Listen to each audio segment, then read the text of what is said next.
reste avec nous, Hicham. J'aimerais qu'on accueille tous ensemble. C'est Hassan Sintissil Idrissi, président de l'Association marocaine des exportateurs. Bonjour, c'est Hassan. Bonjour. Merci d'avoir accepté notre invitation ce matin pour justement nous parler de la situation. On va commencer par la situation actuelle des exportateurs avant évidemment de nous dire ce que la SMEX propose pour soutenir ces entreprises exportatrices. Quelle est la situation à l'heure aujourd'hui? C'est Hassan. Il faut commencer par le commencement. Voyez-vous, d'abord, je vous remercie pour nous avoir reçus. Je vous en prie. Très bien. Il ne faut pas oublier que nous avons un roi bien-aimé à qui il faudra rendre un grand hommage. Surtout pour toutes les décisions prises à temps pour limiter les effets de cette pandémie. Sans oublier toutes les forces de sécurité, armée, sûreté nationale, gendarmerie, forces auxiliaires, agents d'autorité, pompiers, pour leur engagement. C'est évident parce que sans ces décisions, on serait comme ce qui se passe actuellement aux États-Unis. Ça aurait été beaucoup plus grave, effectivement. Beaucoup plus grave. Alors, il ne faut pas oublier aussi un autre secteur. C'est le personnel soignant. Oui, tout à fait. Dans sa totalité, mérite un grand hommage pour son dévouement et son militantisme pour sauver la vie des citoyens marocains et limiter la propagation de la pandémie. Attendez, c'est pas terminé. Il y a aussi d'autres personnes à qui il faudra rendre un grand hommage. C'est les douaniers qui jouent un rôle très important dans tous les postes frontières.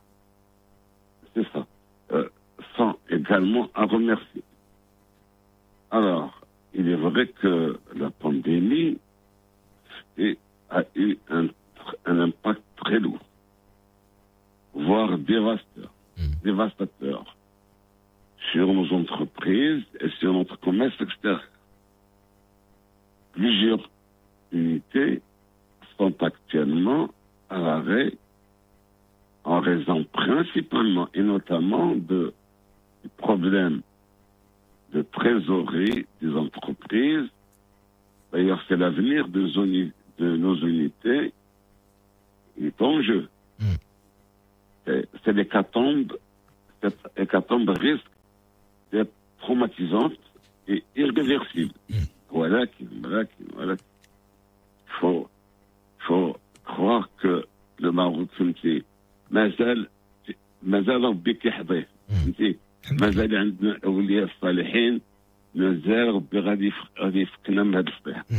Concrètement, c'est Hassan, la SMEX a appelé le gouvernement à mettre des mesures appropriées urgentes en faveur de ces entreprises exportatrices. Est-ce que votre appel a été entendu par le gouvernement? Alors, je vais vous raconter ma petite histoire.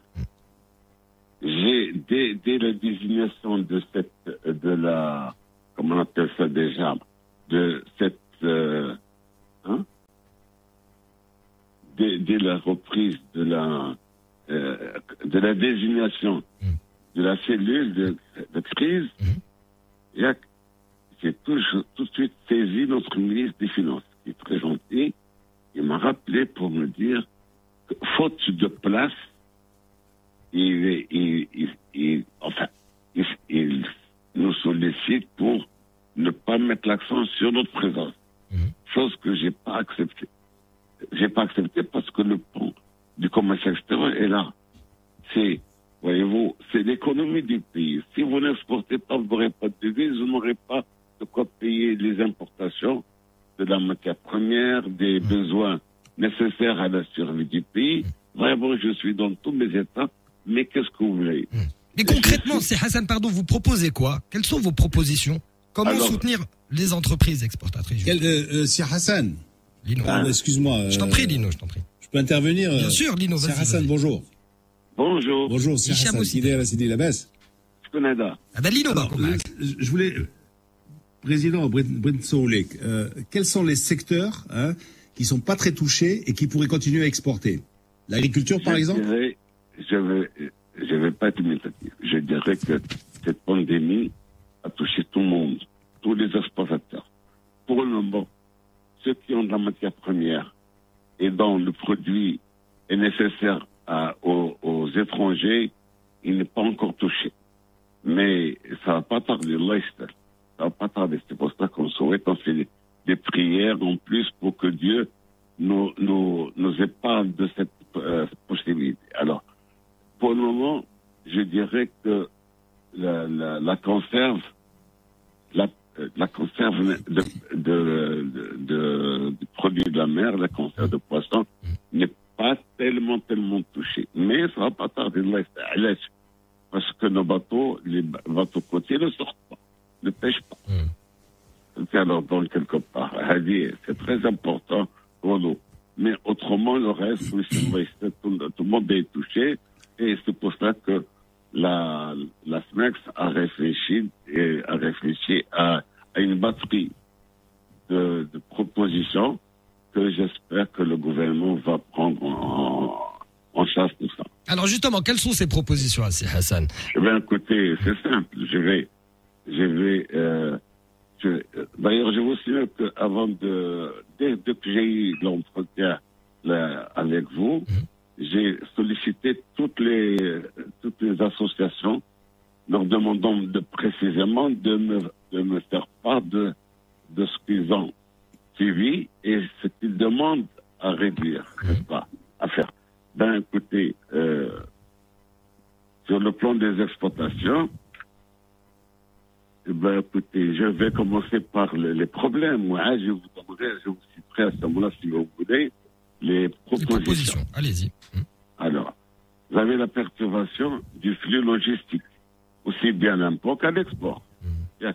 Les logistiques ne marchent plus, donc, quelque part, c'est une perturbation qui n'est pas tellement, qui est embêtante pour tout le monde. Alors, aussi, ceci va nous amener à des retards de délai de traitement des opérations. Il y a aussi la réduction ou l'annulation des lignes maritimes, aériennes et routières. Donc, vous voyez l'impact de nos exploitations. À partir du moment où vous n'avez pas de moyens de transport, ben vous ne pouvez rien faire. Il y a aussi la perturbation des flux d'importation de matières premières nécessaires à la fabrication des produits exportés. Vous n'êtes pas sans savoir que le Maroc n'a pas toutes les matières premières. On importe une partie des matières premières et des semi-produits pour les confectionner et les exporter.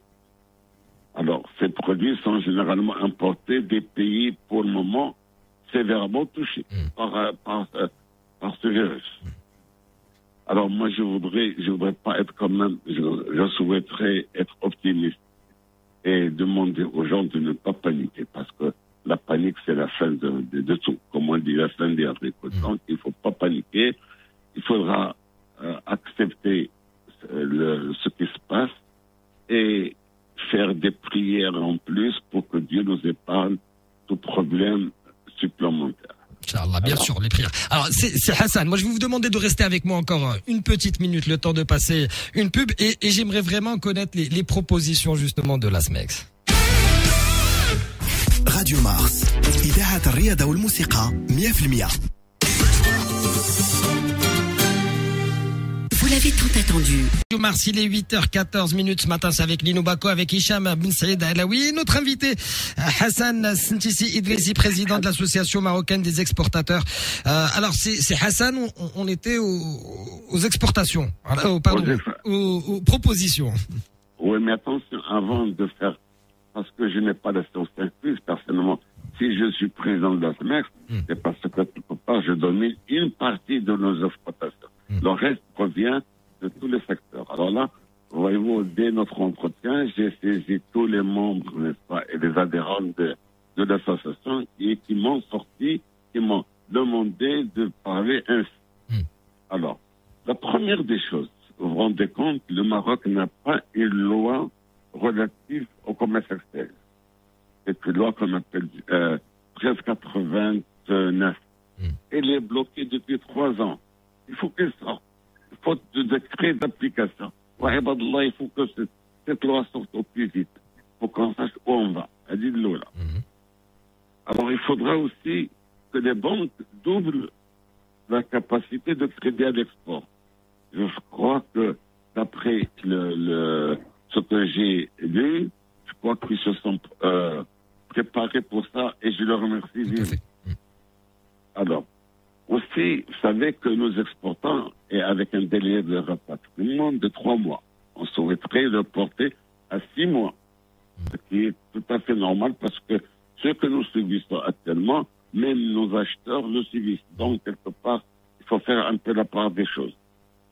Alors, il y a aussi, vous savez que lorsqu'on exporte, il y a toujours un contrôle du produit à l'exportation. Alors là, on demande à ce qu'il y ait une réduction des délais de traitement et de contrôle à l'exportation pour fluidifier le passage des marchandises.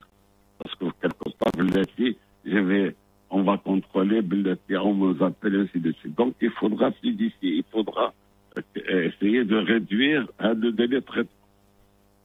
Alors, aussi, il y a une chose que je n'arrive pas à comprendre moi personnellement. Nous sommes tous des Marocains, nous sommes égaux. Donc, quelque part, il faudra généraliser le report à des déclarations fiscales pour l'ensemble des entreprises, quelle que soit leur taille. Il est dit quelque part que moins de 20 millions. C'est pas normal. Aussi, il faudra généraliser le report des déclarations. Reporter pour les entreprises qui n'ont pas encore adopté le contrôle externalisé des importations et dans l'objectif de fluidifier l'importation des ingrédients, notamment alimentaires, à l'approche du bois sacré, du bois travaillant. Bon, si vous voulez, je peux vous expliquer ce point. Favoriser, alors là, c'est pas l'État. Et nous, c'est les transitaires, c'est les particuliers qui doivent nécessairement faire le groupage pour les exportations. Je m'explique. Il y a, par exemple, moi, j'ai 200 kilos exportés. L'autre a 400, l'autre a 10 tonnes, et ainsi de suite. Il faudra faire un groupage parce que la Royal Bank, pour le moment, il a un seul cargo et il souhaiterait il faudra le remplir pour une destination pour réduire les coûts. Ouais, voilà, c'est ça. Oui. Alors, aussi, annuler pour les exportateurs les frais de magasinage, les surestaries, parce que en fait, c'est pas les exportateurs qui sont qui ont fait ça, c'est la perturbation des chaînes logistiques. Donc, il faudra annuler les exportateurs. J'aimerais faire intervenir, tiens, Lino Bako et Hicham Saïd Alaoui par rapport à toutes ces propositions. Lino, qu'est-ce que... Pardon, c'est Hassan. Donc il y a pas mal de propositions, visiblement. Allez-y. Il y a pas mal de propositions, visiblement. Justement, c'est pour ça que je vous disais, l'export, c'est un pont de l'économie du pays. Tout à fait. Il ne faut pas oublier, c'est très important l'export. Sans l'export, on n'aurait pas de devise pour pouvoir importer les produits nécessaires de première nécessité. Okay. Donc, il faudra qu'on prenne au sérieux l'export et plus particulièrement l'association qui regroupe tous les exploitateurs avec les chambres de commerce. C'est très important. On nous a occulté, pourquoi, mais je ne sais pas, bon, toujours est-il que c'est pas normal. Il faut nécessairement que la SMEX ou les exploitateurs rentrent dans, soit membres de cette cellule de prix. Bien. Alors, donc, je disais renforcer les dispositifs d'assurance à l'export pour faire face au retard des paiements des clients étrangers. Supprimer l'obligation d'authentification. Alors, c'est très important. Supprimer l'obligation d'authentification des documents commerciaux, factures, certificats sanitaires, Euro 1, connaissement. Qu'est-ce que c'est? Vous savez que depuis quelque temps, la vérification, l'authentification des documents a été externalisée. Et à la demande du ministère du Commerce, 3 sociétés ont été désignées pour ça. Mais, voyez-vous, on n'a pas besoin pour le moment.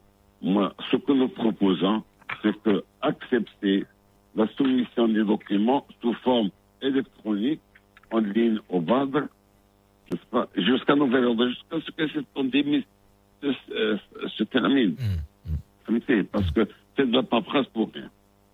Ramener, alors là, c'est encore ça, je m'adresse à mon ami Siam El-Chouari, où elle est au Maghreb, on l'avait sollicité. Et seul la SMEX avait pensé à ramener, parmi les particuliers, ramener le taux d'escompte de la banque de banque.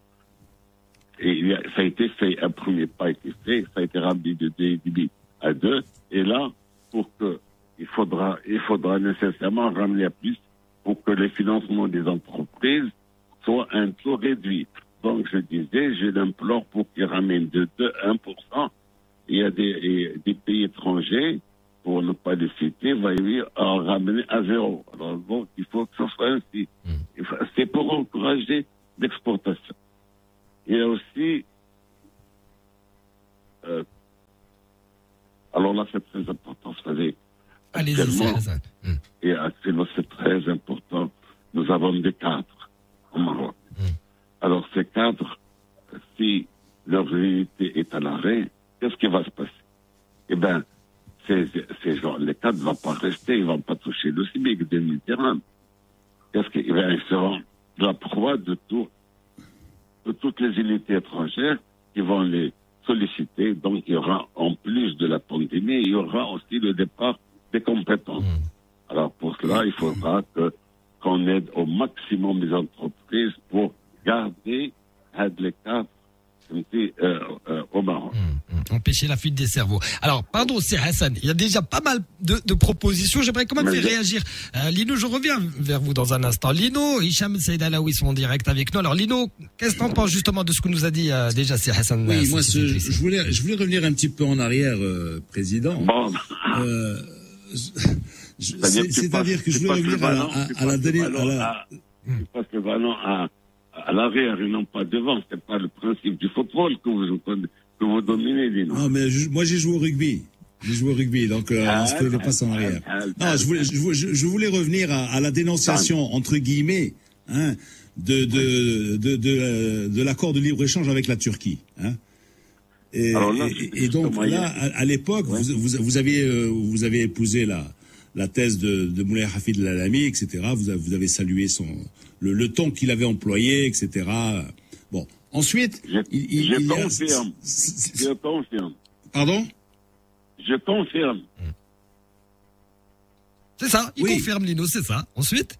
Oui, vous confirmez, oui, c'est ça. Mais c'est-à-dire que, en fait, tout ça, déjà, ça nous a amené un point de réflexion. C'est-à-dire, comment ça se fait qu'on avait été envahi par les produits turcs, etc., etc.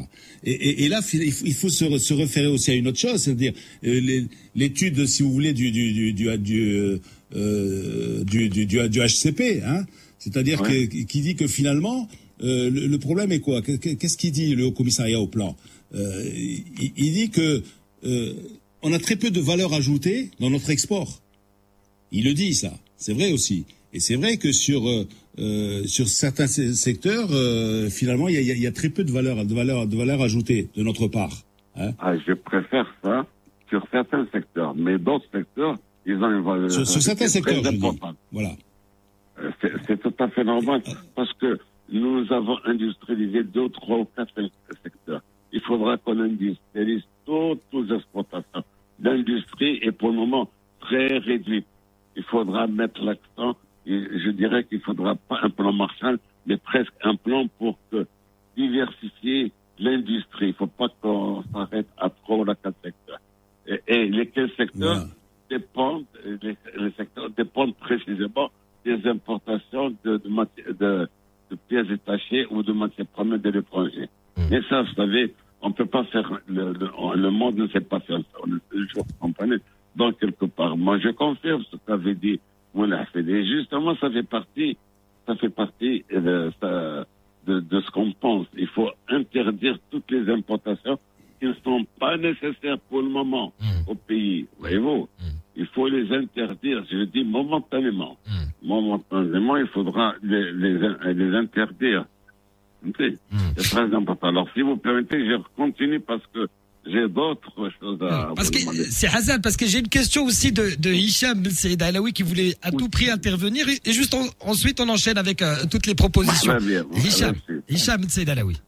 Oui, je salue beaucoup et très sincèrement l'optimisme et la vision très pondérée de Sir Hassan Sintissi, qu'on connaît bien, qui est un membre très influent, un président de la SMEX. Mais ceci dit, j'ai quand même quelques interrogations. Peut-être que d'aucuns diront que je suis un peu trop pessimiste, mais j'aimerais quand même votre avis dessus, Sir Sintissi, notamment sur 3 points.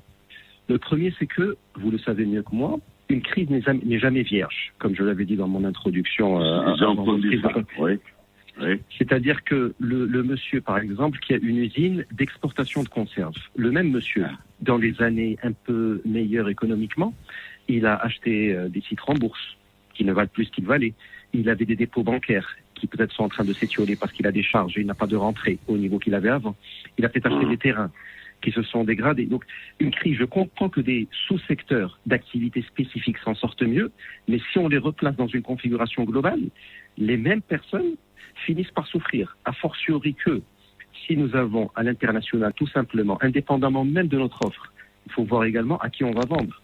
Si la situation chez nos principaux partenaires est tellement désespérée, avec une baisse mécanique de leur pouvoir d'achat, parce qu'ils sont en train de souffrir peut-être même plus que nous, ok, je veux bien que quelqu'un au Maroc soit en mesure d'exporter des conserves, mais est-on en mesure de les acheter au même prix et au même volume en France, en Italie ou en Espagne? Et enfin, mon point qui est lié, c'est que la crise internationale, qui est également une crise financière, peut nous ramener sur la table des concurrents qui nous épargnaient, parce que peut-être que nous étions sur des marchés de niche qu'ils jugeaient un peu trop petits, mais là, d'une part, avec la crise, il n'y a plus de petits marchés, et d'autre part, je pense par exemple à la Turquie, la dévaluation mécanique de la lire turque au regard de la conjoncture actuelle, va faire que mécaniquement, avec tous les droits de douane qu'on peut mettre, ils seront d'une compétitivité presque insolente sur l'exportation, et ça va nous impacter directement, sachant que notre monnaie reste très très forte par rapport à l'économie du pays.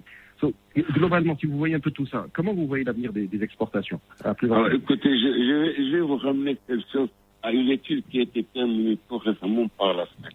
Et c'est une première dans les annales du pays, voyez-vous, aucun ministre, aucun gouvernement n'a pris cette décision, c'est de faire une étude de l'offre exportable. Eh bien, vous savez, on est ahuri de voir ces chiffres-là. Vous savez que le Maroc n'exporte que 0,14% des exportations mondiales. Plus grave que ça. Le Maroc n'exporte qu'au tiers du monde. Vous comprenez? Donc, il y a une très grande marge, une très grande possibilité d'exporter sur d'autres pays en dehors de ce que nous connaissons. Paris, Rome, Madrid. On ne connaît pas des autres destinations et qui sont malheureusement très importantes pour nous. Non, c'est alors donc, qu'est-ce que pas. Mais le jeune conservateur, n'est-ce pas, qui a acheté des titres et tout le truc, maintenant il est en train de les revendre à quel prix pour précisément faire face au problème de fonds de roulement. Vous voyez? Mais de toute manière, à mon sens, il faudra laisser passer l'orage et puis on verra certainement. Et le conserveur, n'est-ce pas, de poisson, ceci ne dépend pas que de lui. Vous savez, il y a Aliotis qui est là, n'est-ce pas, qui a ramené, qui a réduit le nombre de tonnage pour à pêcher. Et puis il y a aussi actuellement les bateaux côtiers qui ne sortent pas, donc ils n'alimentent pas l'industrie de transformation des produits de la mer. Vous comprenez? C'est tout un ensemble de choses. Mais qui sera, voyez-vous, disons en toute chose malheureusement, peut-être cette situation-là nous va ramener à mieux cerner les problèmes et à les étudier avec beaucoup d'efficacité. Vous comprenez? Alors ça, c'est la première question. La deuxième. Alors, c'est Hassan. Pour la deuxième question, je vais demander à Hicham de vous la reposer, mais juste après la pub. Écoutez, sur Radio Mars, il est tout juste 8h30 et notre invité ce matin, Hassan Sintissi Idrissi, président de l'Association marocaine des exportateurs. Alors Hicham, peut-être on va reposer, c'est Hassan, la deuxième question. Oui, mais d'abord, j'aimerais juste un petit commentaire préalable. Honnêtement, j'aime beaucoup la manière de voir de Sintissi, parce qu'il n'est pas dans la langue de bois. C'est-à-dire, il a un discours très pondéré, mais il est loin d'être dans la langue de bois, parce que... Mais je ne peux pas être, je peux pas être dans la langue de bois, parce que quelque part, c'est une lourde responsabilité qui m'oblige à parler ouvertement et franchement. Mais en gardant la pondération. Ce qui est bien, parce que vous avez reformulé en fait ce que j'ai dit en disant, ben oui, le monsieur qui a des titres, il est en train de les revendre peut-être à perte, il doit faire face à son fonds de roulement. Mais sous-entendu entre les lignes, il a perdu de l'argent d'une part, et une fois qu'il a vendu, qu'est-ce qu'il fait? La question reste ouverte, mais je comprends. On se comprend parfaitement sur le message final. Peut-être qu'on a des manières différentes de le faire passer.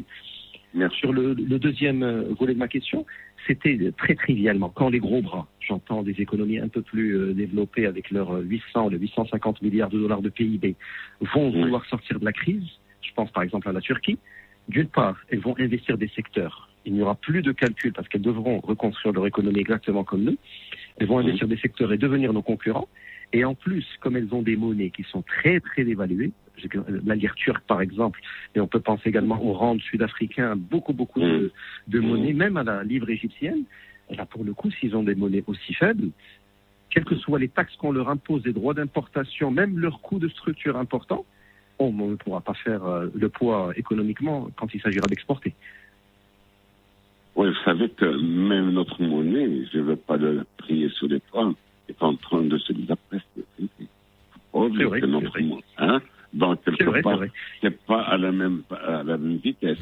Mais nous avons quelque chose de particulier, c'est que si nous arrivons à mettre au point l'histoire de l'énergie, très important, vous savez que ces gens-là, ils sont subventionnés pour l'énergie.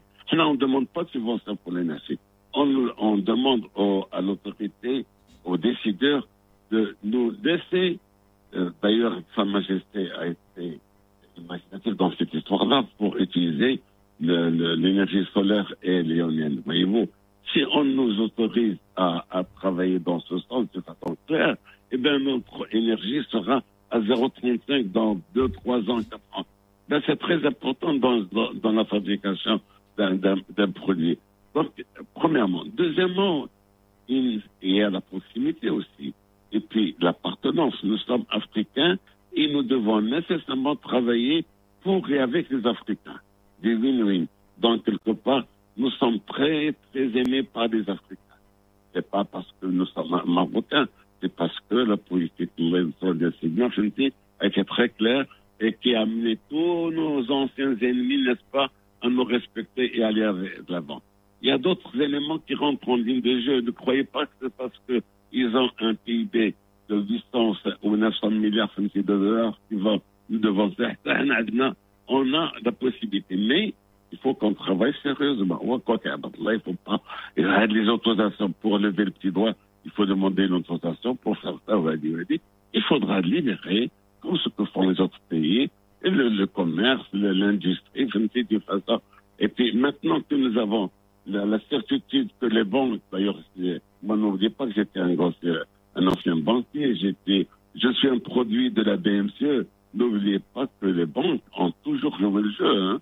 Moi, je le dis, je le confirme, et je respecte précisément le GPBM pour toutes les attitudes qu'il a prises tout récemment pour l'économie du pays. Alors donc, moi, je suis pas pessimiste. Je ne veux pas dire que vous l'êtes vous, mais je suis optimiste de nature. Donc, quelque part, on arrivera, Inch'Allah, à dépasser la pandémie, et on ira sur tous les marchés. Dites-vous bien que, puisque je vous ai expliqué d'abord que nous sommes que sur le tiers du monde, il y a de la place pour nous. Il y a de la place pour nous, pour tous les secteurs, Inch'Allah. Inch'Allah. Ah oui. Inch'Allah. Juste un dernier commentaire pour ma part. Est-ce que je vous ai convaincu? Je pense que, si c'est ici, recommuniquer un message que je dis aussi ouvertement. Si vous avez une société, même une PME, qui fait 60 ou 65% de son chiffre d'affaires avec un seul client, elle est trop dépendante de ce client. La moindre perturbation nous dépendons précisément de l'Union européenne, de quelques pays, des tiers du monde. C'est pour ça que, quelque part, il faudra élargir le shahab des exportations et aller vers ces pays-là. Il y a le monde musulman, par exemple, pour ne parler que là. Le halal. Eh bien, écoutez, c'est très grave. L'Amérique produit 2000 milliards de dollars de produits halal. Alors qu'il y a, je dirais que le nombre est très réduit de musulmans là-bas. Or, ici au Maroc, nous avons beaucoup, enfin, la totalité des entreprises sont des musulmans. Ce qu'il nous faut, c'est essayer de les aider. Essayer de les aider par quoi? Par la certification produit halal. Vous savez que pour certifier un produit halal, il faut payer au passage les frais. Or, ces frais, on a sollicité le ministère de Commerce extérieur, n'est-ce pas, de nous épargner pendant 3, 4, 5 ans à les frais et pour pouvoir certifier. À ce moment-là, vous allez voir, tout le monde musulman, c'est pas des millions, c'est 1,4 milliard de musulmans qui vont nous acheter nos produits. C'est pour ça que je vous dis, l'ANF, ne vous en faites pas. Si on arrive à cerner les problèmes et donner des résultats probants, à ce moment-là qu'on a rien, Inch'Allah. Une crise n'est rien si on n'apprend pas de ses éventuelles erreurs. C'est-à-dire, typiquement, pas mettre les il faut éviter les erreurs. Il faut réagir, pour reprendre l'analogie, comme Ancelotti. C'est-à-dire, on est à la croisée des chemins. S'il perd la finale contre Liverpool en prenant 3 buts en 7 minutes, l'homme moyen est anéanti, détruit, perdu pour le foot. Mais quelqu'un comme Ancelotti gagne une Champions League quelques mois plus tard. C'est là où on reconnaît la différence de valeur des personnes. Et je pense que notre pays est outillé effectivement pour rebondir et pour tourner la situation actuelle qui est commune à tout le monde en quelque chose de positif. Mais si tout le monde travaille, il fait sa part du travail. Moi, je vais vous citer un autre cas flagrant. J'ai assisté il y a 35 ans, 40 ans à l'épanouissement du secteur de transport maritime. Eh bien, il a totalement disparu à Babylone. Totalement. Alors, pour exporter n'importe quoi, il faut appeler un bateau étranger pour transporter nos produits. Vous pensez que le transporteur va nous faire ça à l'œil ou alors un prix normal? Eh bien, il va nous tirer les yeux. Et c'est pour ça que quelque part, depuis toujours, j'ai dit à Allah, il faudra qu'on ait notre propre flotte. Okay? Parce que avec notre flotte, nous allons avoir une indépendance totale de tout, nos importations et nos exportations. Malheureusement, on n'est pas écouté. Moi, je dis ce que je pense et on me le reproche. À de la franchise, à de franc-parler, on me le reproche. Qu'est-ce que je vous dis? Nous, d'autre côté, on vous remercie justement pour cette franchise Aoudiassi Hassan. Lino, tu voulais peut-être rajouter un mot? On termine quand même sur une note positive. Moi, c'est ce que je retiens. Hamid, il a raison, si c'est ici. Quand il parle de flotte, c'est vrai, quand il y avait la Comanav, la Comanav, il y avait des bateaux d'agrumes qui partaient, qui étaient chargés à Casa et qui allaient jusqu'en Russie, etc., voilà. Et là, depuis la disparition de la Comanav, franchement, il y a très peu d'investissements privés, qui s'est fait dans la navigation. Attention. On peut s'interroger là-dessus. Pourquoi le privé n'investit pas dans la navigation, dans les compagnies maritimes, par exemple? Bien, bonne question. Parce que par le passé, il y avait l'intervention de la Caisse centrale de garantie, aussi bien pour l'acquisition de bateaux de pêche que de bateaux de transport. Eh bien, par une décision d'un ministre, n'est-ce pas, cette possibilité a disparu. Eh bien, écoutez, vous savez, on ne peut pas acheter un bateau à 12 ou 14 ou 15 milliards de centimes et les laisser comme ça en mer. Il faut des aides. Par le passé, moi, j'ai du temps où j'étais à la BMC, eh ben, on a financé pratiquement 90% des acquisitions de bateaux de pêche et des bateaux les bateaux de transport. Eh ben, tout le monde a remboursé. Tout le monde a remboursé, voyez-vous. C'est des choses sur lesquelles on doit revenir. Je dirais pas, il faut des aides, mais des aides bien étudiées. Voilà. Alors, j'ai encore, avec votre permission, 2 ou 3 propositions. Allez-y, c'est Hassan. Bon. Alors, vous savez que lorsqu'on exporte, il nous est permis de pratiquement travailler avec 75% des devises que nous importons. Bon, on ne demande pas ce que ce soit la totalité, mais il faudra que le fait d'échange permette aux entreprises de disposer de ces devises selon les besoins quoi, mais dans le cadre de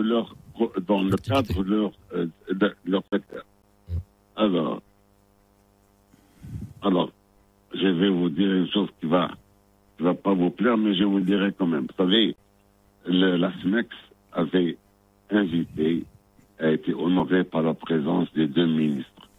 C'est le ministre du Commerce extérieur, Hafed Alami, et c'est Mohamed Ben Chaboun.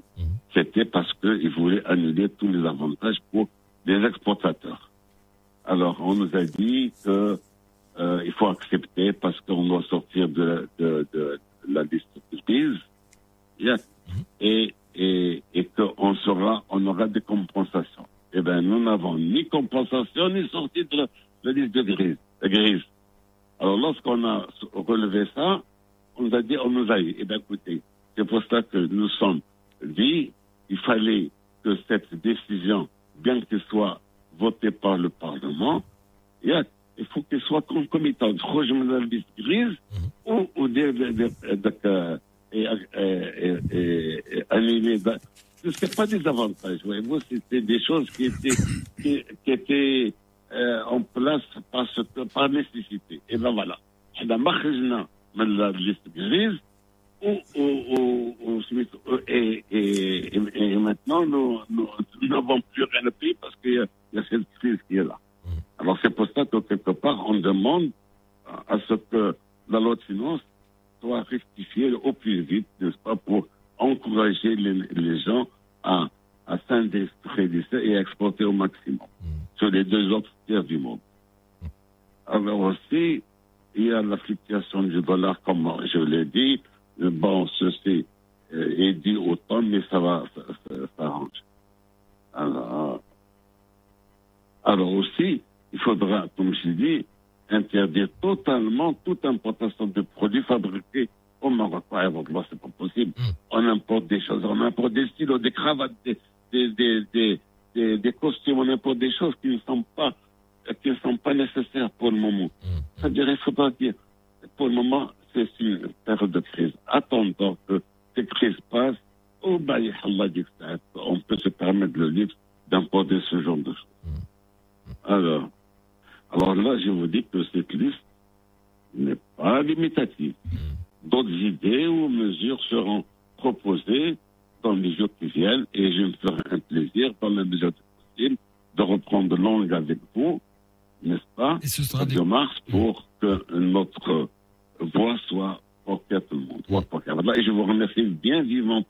C'est moi qui vous remercie, c'est Hassan Sintisi Idrissi, président de l'association marocaine des exportateurs. Merci pour toutes ces propositions. Merci de nous avoir expliqué en gros la situation. À très bientôt, bien entendu, c'est Hassan sur Radio Mars. Il est 9h moins.